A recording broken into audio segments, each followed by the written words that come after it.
This main wheel goes to a large Beehive Seth Thomas Sonora clock with an 89 movement. From time to time, what looks like a perfectly good gear from a distance reveals its damage up close. Damage to components in watches and clocks can occur in all kinds of ways. This one has suffered from excessive wear on the teeth. Built in about 1915, it has over 100 years of wear on them. One fix would be to reverse the gear. With close to 50% wear like this is not a good candidate for reversing. Another would be to cut a new wheel.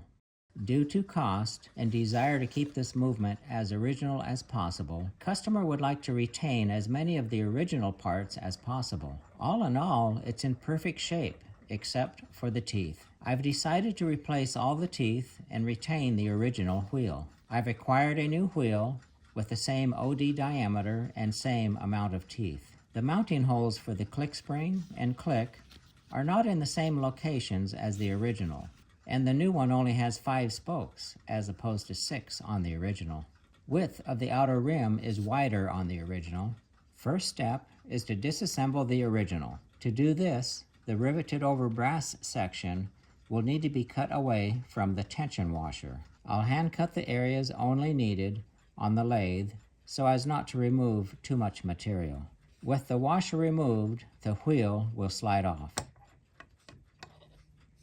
Once removed, I found the ratchet wheel needs attention. It's been mistreated by a butcher. It all runs true except where the wheel has been bent.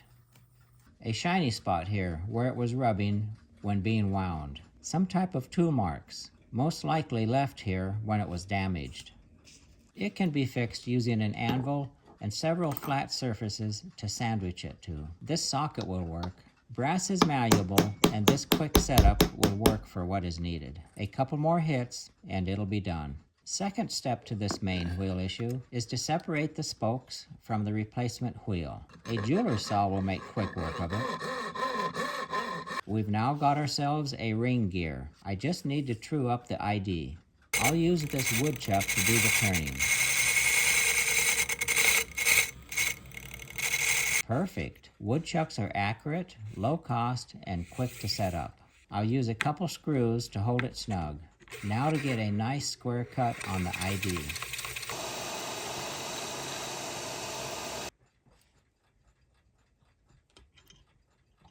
Nice and snug fit on the center. 3 screws on the spokes will hold it in place. Machine the worn gears off.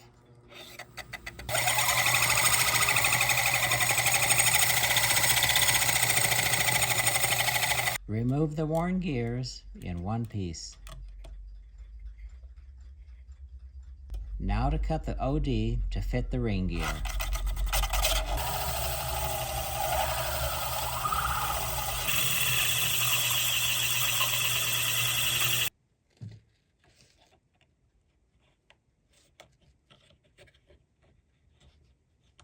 Nice snug fit. I could do a cold repair and use rivets, but I'm going to choose a hot repair with low temperature solder. Should end up being an almost invisible repair. I've layered some solder in the joint. Now to clean it up and see how it looks. Remove the bulk of it using the lathe.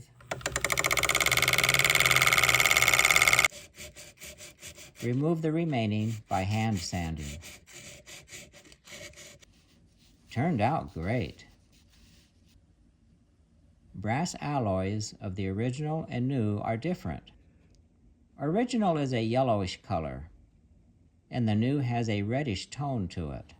Other than that, the joint is nice and tight. Time to assemble all the parts.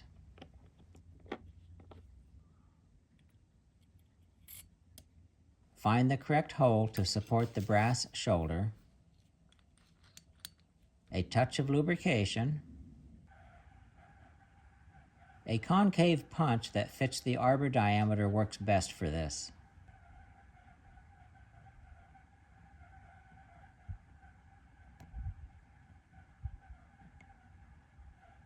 Just need to punch the brass to deform it onto the pressure washer.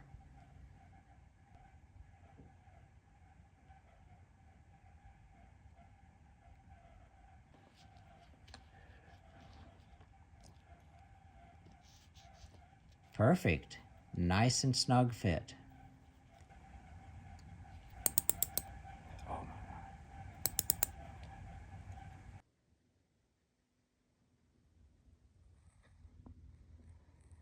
Installed, it looks good. Barely noticeable.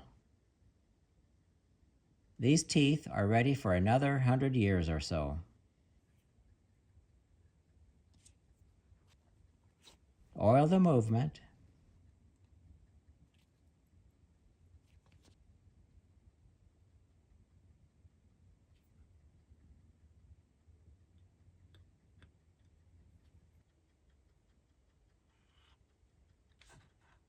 Install it in the case.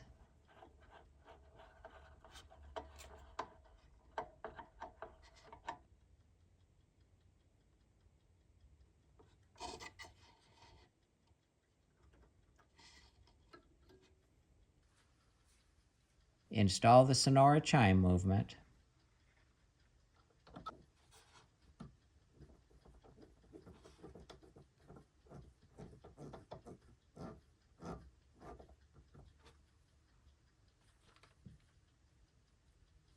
A nice large beehive Seth Thomas Sonora clock with an 89 movement, built in about 1915.